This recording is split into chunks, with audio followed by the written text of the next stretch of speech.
Hello and welcome to the Out of Bounds Sports Podcast. I'm your host Corey Harrison. So I wanted to come in and break down this Laker game today. They played the Indiana Pacers. Before I get into it, um, the Lakers are an interesting team. They really are concerning me here lately.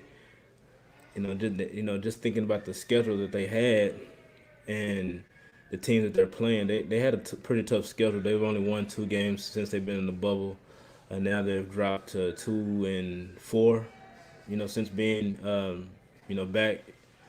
But I kind of want to start off with LeBron's solid night. He kind of bounced back. So he played 35 minutes, 31 points, 13 to 24 shooting, and 33% from the 3-point line. So it looked like he flipped the switch. I think that with behind his effort, we did have some nice little output from Quinn Cook. Quinn Cook stepped up. He also chipped in with 21 points in just 23 minutes. Now, heading to the postseason, I've been on different shows and we kind of like talked about how this Laker team is looking, how they don't play with a sense of urgency, how their shooting is, kind of in and out. But every LeBron led team has struggled towards the end of the season, going into the postseason. So at first, I was a little concerned about how they were looking going into the postseason, but they've already locked up the number one seed. I can honestly tell how they're playing. They kind of already got that sense that they've already locked up what they were looking to do at the beginning of the season. So they're really just trying to see exactly what they have as far as depth wise with the other players. Now I was a little critical the last show I did about Quinn Cook, but he pretty much flipped the switch from the time that I said that I don't think that he's going to play any playoff rotation minutes. So with 23 minutes and 21 points, he was the second leading scorer on the team behind LeBron James. And outside of LeBron James, you didn't have any other scoring. So just getting into Anthony Davis, he struggled tonight. He played a total of 35 minutes, the same exact time LeBron was on the court. He was on the court 35 minutes. He only scored 8 points, and he was 3 for 14. That's not going to work. You're going to have a stronger output from Anthony Davis. He's going to have to insert his dominance into these games, especially going into the playoffs. I've basically touted Anthony Davis about his ability to score the basketball, but he has been inconsistent. We've had breakout games from Kyle Kuzma. Even today, he had a solid game. He kind of struggled a little bit with shooting, but you know Anthony Davis is going to have to lead the charge. You can't have LeBron scoring at a high clip like he used to. He's in the 17th season, and we kind of need him to take that secondary superstar role behind Anthony Davis. And we're going to have to, basically count on him to be able to carry us through the playoffs.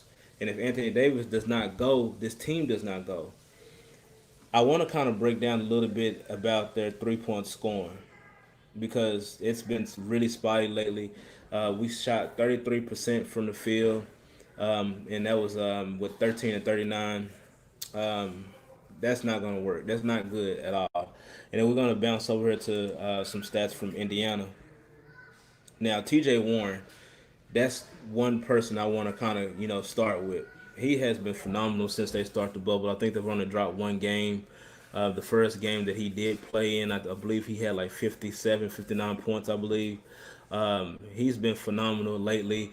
But in this game specifically, he played 36 minutes, scored 39 points, 15 to 22 shooting, including an 18-point first quarter. That pretty much opened the game up. It's just been, they've been hit with so many different teams and so many different players that, has scored big, and it seems like a lot of teams are being like pretty much gunning for Los Angeles Lakers, and we got a big target on our back. This is our first time in the playoffs in 7 years. We've been the favorites. A lot of people pick us to win the championship. A lot of people don't. But regardless of anything, they don't look very good going into the postseason. Just kind of going back to the stats. So we had 39 points from not Mouse Turner, I'm sorry, TJ Warren. Then we had Victor Oladipo. He had 22 points, 9 and 17 shooting. Now he's been looking pretty good as well, even though he didn't even think that he was going to be able to play in the bubble. But he's chipped in with 22 points. He played 34 minutes. Pretty much bounced back from the injury that he had that sidelined him as well. Malcolm Brogdon, another athlete, he did pretty good. He had 39 points, 20, and no, he had 24 points in 39 minutes, which is good output for him. Now Malcolm Brogdon, he was a pretty good standout with Milwaukee last year. Signed a 4-year deal with Indiana. I didn't really particularly think that move was going to work out. I thought that he was only fit good with that Milwaukee system, but he kind of found a home in Indiana as well. And he meshes pretty good. The chemistry as well with this team. A lot of people are not really talking about this Indiana Pacer team, but going into the playoffs, they're looking kind of scary. I mean, I don't really pay really close attention to them, but what really stands out to me is T.J. Warren. I mean, he just has really just flipped a switch. I mean, even though he scored 39 points, he was 68% from the field, 62 from 3 point. He made all of his free throws every time he went to the free throw line.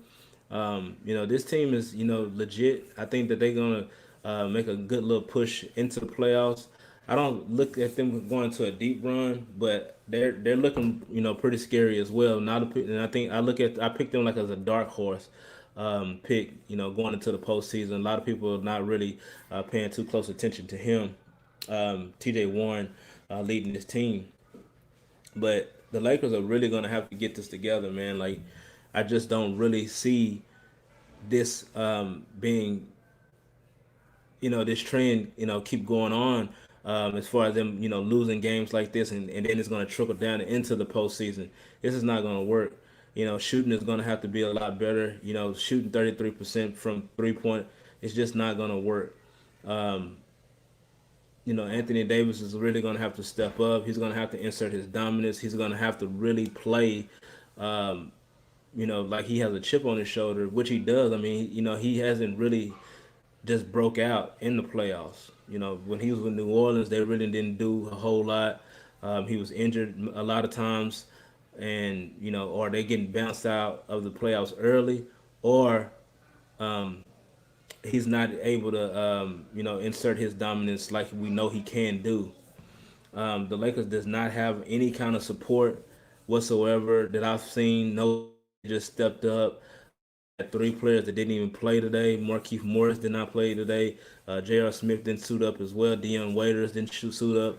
I just feel like Frank Vogel is really just trying to see what he has with this roster. He's been playing the rookie Talon Horton. Today he about 16 minutes, scored 10 points, 4-7 shooting. I think he's going to be legit. I think he just lacks experience and he needs more opportunities. But I think that if he gets more opportunities, then I think that they will probably find himself, playing in the playoffs and having some minutes there as well. Helping us out. We just need some kind of support. We don't have any supporting cast whatsoever. Now we have 2 weeks before the postseason start, and it's right around the corner. And it is really, really crunch time. We really need to see exactly what we're gonna have when that time comes. If anyone has any kind of comments or anything like that, I'm willing to take those. But I'm gonna keep the show going on. But is it time to panic? Is it time for Laker Nation to panic? I don't think so right now. I don't want to, push the panic button and push the red button right now. I think that they're just trying to figure it out before they get into the postseason. They have had some tough teams, some contenders that they've been playing within this bubble. So I don't want to, push the red button right now. I know that I've kind of said that I don't really trust what we have, but just looking at it and thinking about how these LeBron-led teams do, they kind of take their foot off the gas before postseason start. But I'm not sure. I'm a fan just like everybody else. I don't really get paid to break these games down or anything. So hopefully they turn it around before the playoffs actually begins, which is in 2 weeks, particularly on August the 17th. That's 2 Mondays from now. So I'm be tuned in that doing some playoff shows. So hopefully I can have some great guests to come on the show and we can kind of break down these games and kind of talk about what our expectations are and who's going to look good going into that first round. Now, kind of want to go into some final thoughts. Want to have a little quick show today. Um, Now, I haven't really consistently been putting out shows like I have, been in the past. Been a little busier lately, but I want to kind of start, back on it and start breaking down games more, appearing on more podcasts and things like that. I have a lot of fun, doing these, but here lately it's just been like really difficult to get motivated to do it, especially with the Lakers struggling like they have been.